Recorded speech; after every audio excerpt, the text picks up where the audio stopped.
বলে সুরের ছবি আঁকে, পাখি তরুর সাথে ডাকে, বলে সুরের ছবি আঁকে। গীতালি মোরদের মতোই, গীতালি মোরদের মতোই, শুধু তোমার জন্য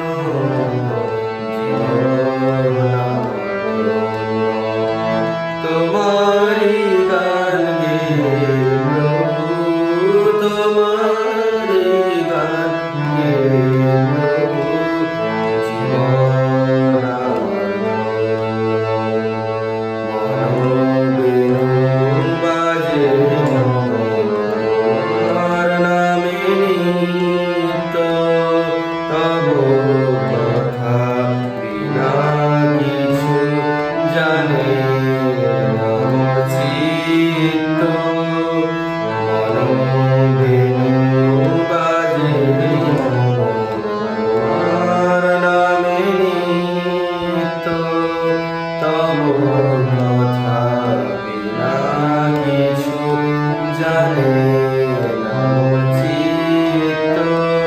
নদী সাগর কলতানে রাখে প্রণাম তব পানে, নদী সাগর কলতানে রাখে প্রণাম তব পানে। গীতি আমার তেমনি যেন, গীতি আমার তেমনি যেন, হয় গো প্রভু বান্য, জীবন তোমারি গান গেয়ে প্রভু, তোমারি গান গেয়ে প্রভু, জীবন আমার সবাইকে আরেকবার স্বাগত জানাই আমাদের এই ইউটিউব চ্যানেলে। আজকে যে আমরা বাক্য দিতে যাচ্ছি, চলুন বাক্যে যাওয়ার আগে ছোট প্রার্থনা করি। ধন্যবাদ পিতা ঈশ্বর এই সুন্দর সময় দেওয়ার জন্য। তুমি যে আমাদের জুড়ে রেখেছো এর সঙ্গে ধন্যবাদ দিই। সাহায্য করো, তুমি আমার বন্ধু দ্বারা কথা বলো, আমার দ্বারা কথা বলো, এবং যারা শুনছে তাদের সঙ্গে থাকো প্রভু যিশু। তাদের তুমি পবিত্র আত্মা দ্বারা সাহায্য করো, যেন তারা তোমার বাক্য বুঝতে পারে, তোমাকে হৃদয়ে গ্রহণ করতে পারে, তোমার শান্তি যেন তাদের হৃদয়ে বিরাজমান থাকে। ধন্যবাদ দিই এই যিশুর নামে এই প্রার্থনা চাই, আমেন।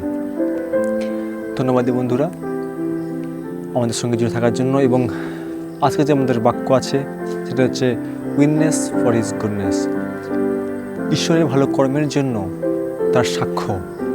আমরা অনেক সময় সাক্ষ্য এর মানে ভুলে যাই। সাক্ষ্য মানে কি? সাক্ষ্য মানে হচ্ছে যেটা আমরা করি সেটা না, সাক্ষ্য মানে যেটা ঈশ্বর করেন সেটার জন্য আমরা সাক্ষ্য দিই, যাতে মানুষ জানতে পারে, প্রভুতে আরও বিশ্বাসে বেড়ে উঠতে পারে। তো এরকম আমরা দুটো গল্প দেখব, যেখান থেকে আমাদের শিখতে পারবো যে সাক্ষ্য দেওয়ার কতটা প্রয়োজন, এবং সাক্ষ্য দিলে আমরা সাক্ষ্য দ্বারাও মানুষকে যিশুর চরণে নিয়ে আসতে পারি। প্রথম গল্প আমরা দেখব যোহন লিখিত সুসমাচার তার 4 অধ্যায়ের 1 থেকে 40 পদ পর্যন্ত। আমরা এখন এটা পড়বো না, কিন্তু আমরা পরে পড়তে পারি। যোহনের সুসমাচারে 4 অধ্যায়ে আমরা পাই সমরীয় নারীর গল্প, যেখানে বলা হয়েছে কি, যখন যিশু সমরীয় দেশের সুখর নামক এক নগরে এলেন, সেখান দিয়ে যখন যাচ্ছিলেন সেখানে একটি কুয়ো ছিল, যে কুয়োটি কিনা যাকব বানিয়েছিল। সেই কুয়োতে তিনি এসে বসলেন, কারণ তিনি ক্লান্ত হয়েছিলেন। এবং যখন তিনি এসে বসলেন ওইখানে, তখন তার শিষ্যরা তার জন্য খাবার কেনার জন্য বাইরে গেলেন খাবার কিনতে। সেইখানে যিশু একা বসেছিলেন। তো সেই সময় এক সমরীয় নারী আসে সেখানে জল তুলতে কুয়ো থেকে, এবং সেই নারীটিকে যিশু জিজ্ঞাসা করলেন, আমাকে একটু জল দেবে? নারীটি উত্তরে বলল, আমি একজন সমরীয় নারী, আর তুমি একজন ইহুদি। তো একজন ইহুদি হয়ে সমরীয় নারীর কাছে কী করে জল চাইতে পারো? কারণ সমরীয় আর ইহুদিরা একসঙ্গে থাকে না, ওদের একসঙ্গে মেটে না, তারা বিবাদ থাকে একে অপরের সঙ্গে। তো সেই জন্য বলেছিল যে আমি সমরীয় আর তুমি একজন ইহুদি, কী করে তুমি আমাকে জল চাইতে পারো? যিশু তাকে উত্তরে বলল, তুমি যদি জানতে যে আমি কে আর কে তোমাকে জল চাইছে, তো তুমি তাকে জল চাইতে আর আমি তোমাকে অনন্ত জল দিতাম। তখন মেয়েটি থেকে বলল, যে তোমার কাছে কিছু নেই জল তোলার জন্য, তুমি কী করে আমাকে জল দিতে?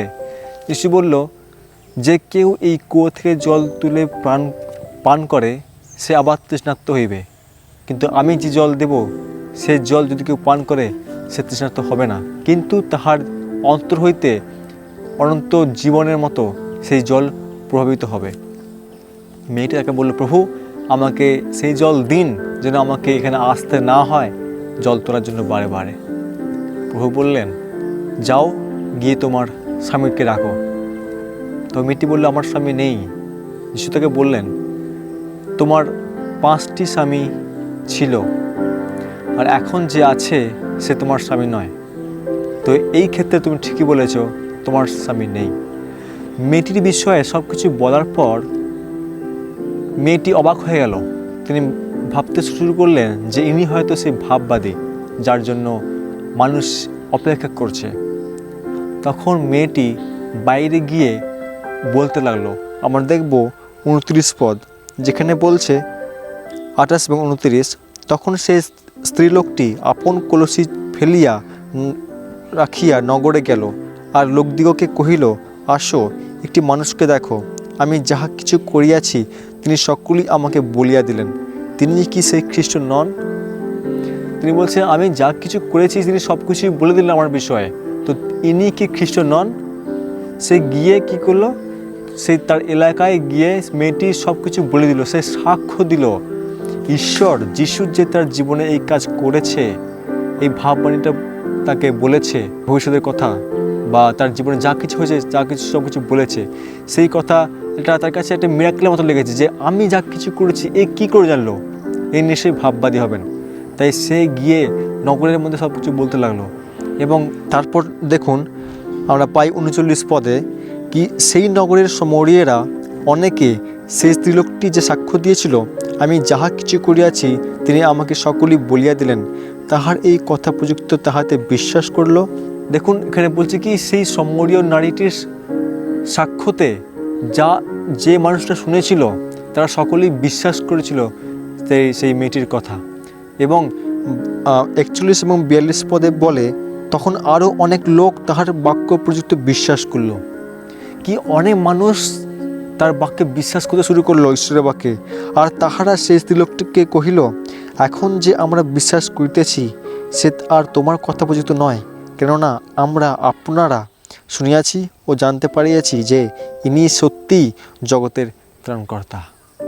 এখানে দেখুন কি হচ্ছে, সেই সমরীয় নারীর জীবনে যা কিছু ঘটেছিল ঈশ্বরের কার্য, সে বাইরে গিয়ে তার এলাকার মধ্যে সেটা বলল, সে সাক্ষ্য দিল যে ঈশ্বর আমার জীবনে কী করেছে, যিশু আমার জীবনে কী করেছে, প্রভু আমার জীবনে কী করেছে। সেই সাক্ষ্য শোনার পর অনেক মানুষেরাই সে তার কথা শুনে বিশ্বাস করলো। এবং যখন যিশুকে তারা রিকোয়েস্ট করলো যে আপনি এখানে থাকুন, যিশু ওখানে দুদিন থেকেছিলেন। তো তারপর কি হয় কি অনেকেই যিশুর উপর বিশ্বাস করে এবং যিশুকে তাদের স্বীকার করে কি এই জগতের ত্রাণকর্তা বলে, এই জগতের ত্রাণকর্তা বলে তাকে স্বীকার করা হয়। দেখুন আমি এখানে একটা কথাই বলতে চাই যে আপনার জীবনে যা কিছু ঈশ্বর কার্য করছেন, আপনি কি সাক্ষ্য দিয়েছেন, বা আপনি কি সাক্ষ্য দিচ্ছেন, বা আপনি কি সাক্ষ্য দিতে ইচ্ছুক? আমরা এই থেকে গল্প শোনার পর আমরা কি মনে হয় যে আমার সাক্ষ্যের দ্বারাও অন্য একজন ব্যক্তি সে বিশ্বাসী হবে, বা অন্য একজন ব্যক্তি যিশুকে ত্রাণকর্তা হিসেবে গ্রহণ করবে, বা তাকে চরণতলে স্থাপিত হবে? এই গল্প থেকে আমরা একটা শিখতে পাই যে আপনি বাইরে যান, আপনার জীবনে কি ঈশ্বর কাজ করেছেন। অবশ্যই কারণ সবার জীবনেই ঈশ্বর কার্য করেছেন, মিরাকেল কাজ করেছেন, আমরা হয়তো বুঝতে পারছি না, কিন্তু ঈশ্বর সবার জীবনেই কাজ করেন। আমরা যাতে বেঁচে আছি এই প্রাণবায়ু ঈশ্বরের দেয়া। যদি ঈশ্বর আমাদের বলেন যে হ্যাঁ তোমার জীবন তুমি দেখভাল করো একদিনের জন্য, আমরা মারা যাব, আমরা পারবো না। ঈশ্বর প্রতিদিন, প্রতিনিয়ত, প্রতি সেকেন্ডে, আমাদের প্রতি মুহূর্তে আমাদের জীবনের দেখভাল করেন, আমাদের প্রাণবায়ু দিয়ে গেছেন। এই জন্য আমরা ঈশ্বরকে প্রশংসা করি। বন্ধুরা দেখুন এখানে একটি সাক্ষ্য দিয়েছেন একটি মেয়ে। এই একটি মেয়ে সে তার এলাকায় গিয়ে একটি সাক্ষ্যর দ্বারা হয়তো 10 বা 100 জন মানুষকে নিয়ে এসেছে যিশুর কাছে। তারা বিশ্বাস করেছে এবং যিশুকে ত্রাণকর্তা হিসেবে গ্রহণ করেছে। মাত্র একটি সাক্ষ্য বলতে লাগবে বা তার বেশি উনি বলতে পারেন। এখানে বলা হচ্ছে কি যে সেই মহিলাটি একটি সাক্ষ্যর দ্বারা অনেক মানুষকে যিশুর চরণতলে এনেছে। এই মহিলাটি এখানে কার্য করেছে, ঈশ্বরের কাজ করেছে, ঈশ্বরের মিনিস্ট্রি করেছে। এখানে সে সময়ের নারীটি তার পরিত্রাতাকে দেখা পেয়েছে। আমরা আরেকটি গল্প পড়ি, একটা পদ পড়ি, গীতসংহিতা 107, 31 এবং 32 পদ। লোকে সদাপ্রভুর স্তব করুক, তাহার দয়া প্রযুক্ত, মনুষ্য সন্তানদের জন্য তাহার আশ্চর্য কর্ম উপযুক্ত। এখানে বলছে যে লোকে যেন সদাপ্রভুর স্তব করে, তার মহিমা করে, মনুষ্য সন্তানদের জন্য তাহার আশ্চর্য কর্ম উপযুক্ত। কি মনুষ্য সন্তানদের প্রতি তার যে আশ্চর্য কাজ করেছেন, সে কাজের জন্য তারা তাকে প্রশংসা করে। 32 পদ বলে, তাহারা প্রজা সমাজে তাহার প্রতিষ্ঠা করুক, প্রাচীনদের সভাতে তাহার প্রশংসা করুক। যে সভায় বা সবখানেই তোমরা ঈশ্বরের প্রশংসা করো তার মহিমার জন্য, তার আশ্চর্য কাজের জন্য। আমরা আরেকটি গল্প পড়ব যেটা আমরা পাই মার্ক লিখিত সুসমাচার 5 অধ্যায়ের 19 এবং 20। এখানে বলে, কিন্তু তিনি তাহাকে অনুমতি দিলেন না, বরং কহিলেন, তুমি বাড়িতে তোমার আত্মীয়গণের নিকটে চালিয়া যাও এবং প্রভু তোমার জন্য যে যে মহৎ কার্য করিয়াছেন ও তোমার প্রতি যে কৃপা করিয়াছেন তাহা তাহাদিগকে জ্ঞাত করো। তখন সে প্রস্থান করিয়া যিশু তাহার জন্য যে যে মহৎ কার্য করিয়াছিলেন তাহা দিকাপলিতে প্রচার করিতে লাগিল, তাহাতে সকলেই আশ্চর্য জ্ঞান করিল। এই 5 অধ্যায়ে একটি ঘটনা ঘটে, যেখানে একটি মানুষ যে কিনা মন্দ আত্মার দ্বারা গ্রস্ত ছিল, সে শ্মশানে ওখানে বসে থাকতো এবং পাথর দিয়ে নিজের গা কাটতো। যখন যিশু সেখানে আসে, যিশু ওখানে গিয়ে দেখে যে এই মানুষটিকে মন্দ আত্মার দ্বারা গ্রাস্ত হয়েছে এবং সেই মানুষটিকে সুস্থ করে। এবং সে যখন সেখানে বসে তখন দেখে কি অনেক মানুষরা সেখানে আছে, বা সে তার দেখে অবাক হয়ে গেল কি এই মানুষের সঙ্গে বসে আছে যে কিনা মন্দ আত্মার দ্বারা গ্রাস্ত ছিল। যিশু তাকে সুস্থ করেছেন এবং যিশু বলেছেন, কি বলেন তিনি, যে তুমি যাও তোমার বাড়িতে গিয়ে, বাড়ির কাছে গিয়ে তোমার প্রভু তোমার জন্য যে মহৎ কার্য করেছেন, তোমার প্রতি যে কৃপা করেছেন তাহা তার দিকে জ্ঞাত করো, তাদেরকে বলো। ঈশ্বর শুধু এই মানুষটিকে নয়, আজ আপনাকে এবং আমাকেও বলছেন যে তোমরা যাও, বাইরে যাও, বাড়ির নিকটে যাও, প্রভু তোমার জন্য যে কার্য করেছেন, প্রভু তোমার জন্য যে কৃপা করেছেন তা তাদেরকে বলো, তারা ঈশ্বরকে জানতে পারে, তাদেরকে জ্ঞাত করো, তাদেরকে বলো। 20 পদে বলে, তখন সে প্রস্থান করিয়া যিশু তাহার জন্য যে মহৎ কার্য করিয়াছিলেন তাহা দিকাপলিতে প্রচার করতে লাগলেন, তাহাতে সকলেই আশ্চর্য জ্ঞান করিল। এখানে কোন জায়গায় বলেছেন? দিকাপলিতে। দেখুন, সেই লোকটি বা সেই ব্যক্তিটি তার জায়গায় দিকাপলিতে গিয়ে প্রচার করতে লাগলেন বা সাক্ষ্য দিতে লাগলেন যিশুর যে কাজ তিনি করেছেন। এর ফলাফল আমরা পাই মার্ক 7 অধ্যায়ের 31 থেকে 36। এখানে পাই যে পরে তিনি সোর অঞ্চল হইতে বাহির হইলেন এবং সিদন হইয়া দিকাপলি অঞ্চলের মধ্য দিয়া গালিল সাগরের নিকটে আসিলেন। তখন লোকেরা একজন বধির তোতলাকে তাহার নিকটে আনিয়া তাহাকে তাহার উপর হস্তাপন করিতে বিনতি করল।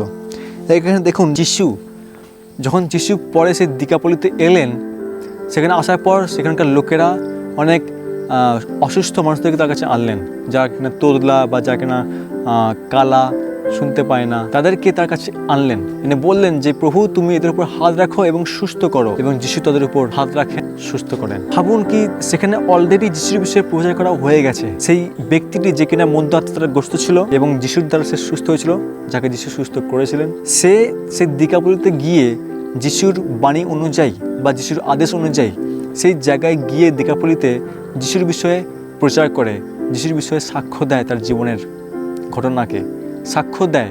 এবং যখন সেখানে সাক্ষ্য দেয়, সেখানকার মানুষরা জানে যিশুর বিষয়ে। এবং যখন যিশু সেখানে পরে আসে, তখন তাহারা তাকে গ্রহণ করে এবং বলে যে প্রভু এদের এই অসুস্থ মানুষদেরকে তুমি সুস্থ করো। এবং যিশু তাদের উপর হাত রাখেন, হস্তাপন করেন এবং তাদের উপর তাদেরকে সুস্থ করেন। তো বন্ধুরা, এখানে আমরা এই ফলাফল পেয়েছি যে এখানে সাক্ষ্য দেওয়ার কারণে প্রভু এদেরকে পেয়েছেন বা প্রভুর উপর এদের বিশ্বাস এসছে।